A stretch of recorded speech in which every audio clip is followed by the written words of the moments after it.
Israel versus the Holocaust? Jerusalem and Warsaw already felt as if they dodged a bullet. A simultaneous press conference was set. A mutual declaration was supposed to end a diplomatic rift over a now reversed Polish law that criminalized those who accused the Poles of being partially responsible for the Holocaust. Israel welcomes the decision taken by the Polish government to establish the official Polish group dedicated to the dialogue with its Israeli partners on historical issues relating to the Holocaust. But the dodged bullet turned into a metastasizing snowball.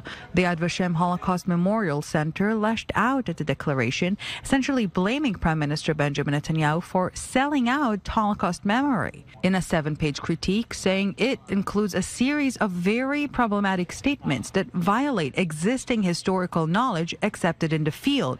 For example, part of the declaration stated, quote, "The wartime Polish government in exile attempted to stop this Nazi activity by trying to raise awareness among the Western allies to the systematic murder of the Polish Jews."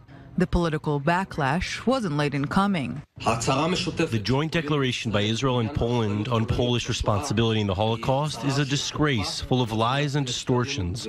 The declaration paints a distorted picture as if many Poles acted to help and save Jews and only a minority of Poles betrayed or murdered Jews, when the truth, including for my own family, is the opposite.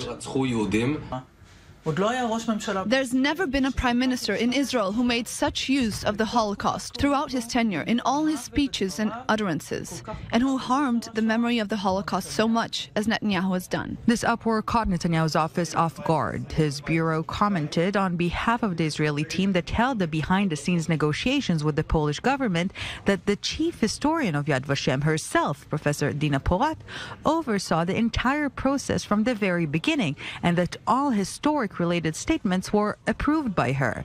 As of now, there is no intention in Jerusalem to take back or nix the declaration. So is it a case of realpolitik, where Israel compromises the memory of the past for the sake of the interests of the future?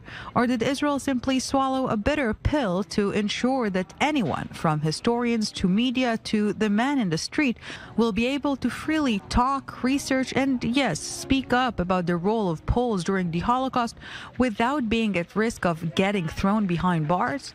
Or this might be yet another case of how history is being made in the post-truth era, where facts clear the stage and are replaced by narratives. Eli Hochenberg, I-24 News.